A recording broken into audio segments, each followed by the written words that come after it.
हरे कृष्णा। होली हिंदू धर्म में मनाया जाने वाला एक प्रमुख त्योहार है। इसे फागुन मास की पूर्णिमा को मनाया जाता है और इसके अगले दिन रंग गुलाल की होली होती है।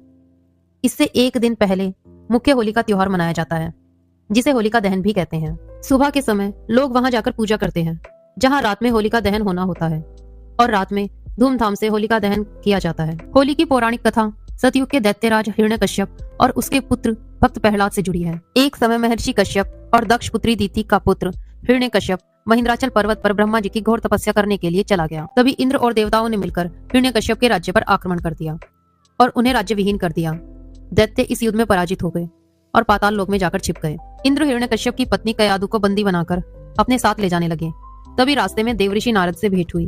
तब देवऋषि नारद ने कहा कि कयादु के गर्भ में पल रहा शिशु आगे चलकर भगवान विष्णु का परम भक्त बनेगा। इसे मारना तुम्हारे लिए संभव नहीं होगा, अतः कयादु को छोड़ दो। नारद जी की बात का मान रखते हुए इंद्र ने कयादु को छोड़ दिया।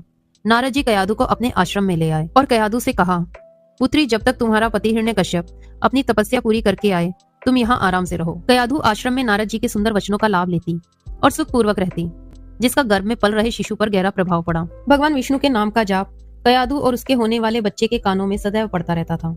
धीरे धीरे समय बीता और कयादु ने एक पुत्र को जन्म दिया, जिसका नाम प्रहलाद रखा गया। इधर हिरण्यकश्यप की तपस्या पूरी हो चुकी थी। वरदान मिलने के बाद हिरण्यकश्यप अहंकारी हो गया और वो तीनों लोगों पर अत्याचार करने लगा।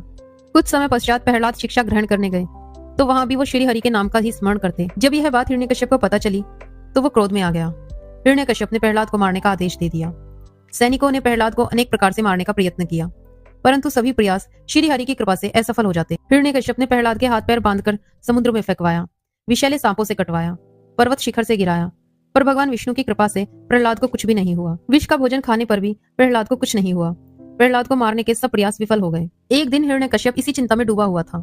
तभी उसकी बहन होलिका उसके पास आई और बोली, भैया, मेरे पास एक रास्ता है जिसके द्वारा आप प्रहलाद को मार सकते हो। भैया, आप तो जानते ही हो मुझे भगवान ब्रह्मा से वरदान प्राप्त है कि अग्नि मेरा कुछ नहीं बिगाड़ सकती। यदि मैं प्रहलाद को अपनी गोद में बिठाकर अग्नि में बैठ जाऊं, अर्थात सैनिकों की सहायता से एक बड़ी जगह पर चिता जलाई जाए और मैं प्रहलाद को कसकर पकड़कर बैठ जाऊंगी, जिससे वो जलकर भस्म हो जाएगा और आपके मार्ग का कांटा भी साफ हो जाएगा। ये सुनकर हिरण्यकश्यप प्रसन्न हो गया और उसने सैनिकों को एक बड़ी चिता तैयार करने का आदेश दिया। सैनिकों ने विशाल लकड़ियां और घास इकट्ठी की और इसके बीचों बीच होलिका प्रहलाद को अपनी गोद में लेकर बैठ गई। इसके पश्चात चिता में आग लगा दी गई। आग लगते ही प्रहलाद हमेशा की तरह श्री हरि के नाम का जाप करने लगे। अग्नि उन तक पहुंचते ही होलिका का शरीर जलने लगा। वहीं प्रहलाद को कुछ नहीं हो रहा था, वो जाप कर रहे थे। देखते ही देखते होलिका उसी अग्नि में जलकर भस्म हो गई, जबकि प्रहलाद सकुशल बाहर आ गए। तभी से उस दिन को होलिका दहन के रूप में मनाया जाता है और अगले दिन रंगों की होली होती है।